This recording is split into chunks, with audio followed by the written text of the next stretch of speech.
We foresaw here tonight, but what a win tonight. If you mean that was Bud Ugly, that's exactly what it was. I mean, two, offensive teams that I don't think either one could really get it going from the outside. Good thing we got pounding the ball inside a lot. Yeah. And we scored, I'm sure, points in the paint were pretty good, but that is not a typical Crown Morris game. But if we have to win it this way, we will. It was ugly. Yeah. We points in the paint. The Cougs 26, Crown 24. Okay, there you go. Difference right there. Yep, there was. And it's not. Both teams were trying to pound it in at all. It just nobody could score from the outside. No. Hey, Paul, can you talk a little bit about your strategy there at the end to keep putting Crown at the free throw line with the lead a little bit? What you were thinking and why go that way? We just had flashbacks to the Gustavus game. We had a 3-point lead and they go down and hit a 3-pointer. What I needed to find out if it was 22 seconds too early to start that.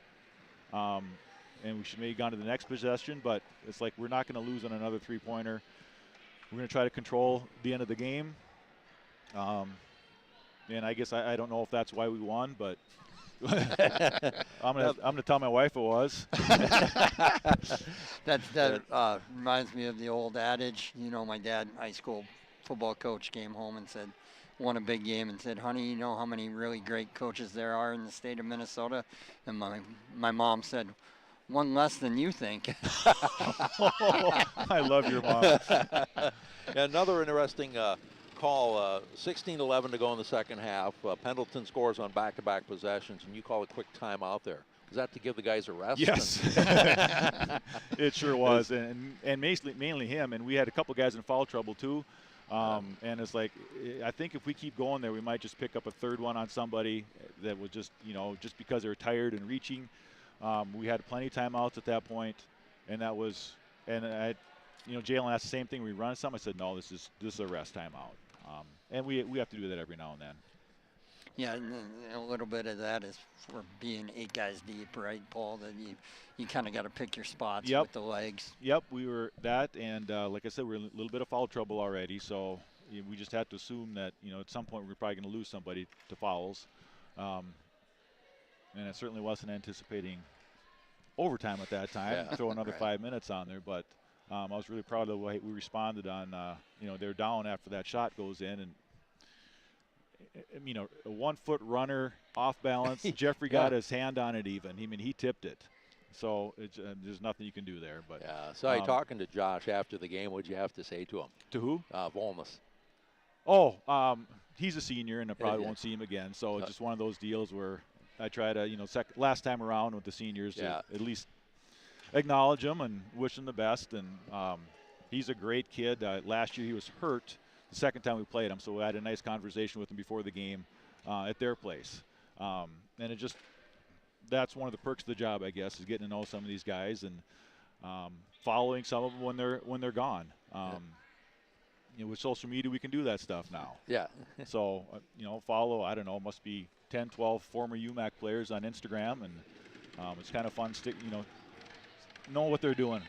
Yeah. Following them out. How ironic is this? North Central, their second straight overtime game. Oh, my gosh. And they lose to Martin Luther 84-81. No way. In overtime. Well, this was Crown's second straight overtime game, too. So that's, we keep talking about how tight the men's side is. I guess we shouldn't be too surprised that these are all going in overtime. We'll just watch your reaction to that game. Northwestern winning 105-101 over Bethany tonight. Oh, my gosh. And Bethany led at half 53-43. Wow. Oh, that's going to be an interesting tape to watch. Yeah. Coach, you want to talk a little bit about Jeffrey Halverson? 8 for 11 tonight from the field, 2 for 2 from the three-point line, 1 for 1 from the free throw line, 12 rebounds. It seemed like when he needed a bucket late, he got 5 quick points there in overtime. That was the big thing. It wasn't just the points he got, it's when he got them. And he had a huge stretch late in that game. I think he had a really tough two. He probably got fouled on the inside, and then he stepped out for the three on the other side. And he started the game with 9 points for you, too. Sure. Know. But the thing is, I mean, here's a post player, one of the best, you know, he can play on the block. Then he steps out and hits a three. And you hear, you know, Luke yelling at his guys for giving up a three-pointer to Jeffrey, but he just scored on a block the last time, you know.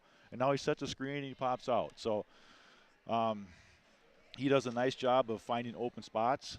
But the fact that he could step out and hit the three makes him very hard to guard, and I'm sure it's got to be frustrating for those other coaches when that happens. Yeah. What do you think about the opening move to start the overtime? Halverson and Oyugi for the opening jump.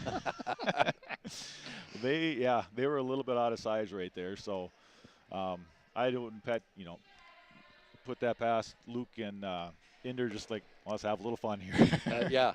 And it played into their hands because they got the next jump ball in the overtime. Yeah. Yep. No, it's probably not a bad strategy.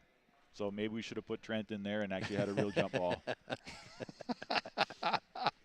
Well, that sends you off to Bethany Lutheran on Saturday, and they're going to be an angry bunch now. Yeah, I was actually hoping they'd win that one just because of that.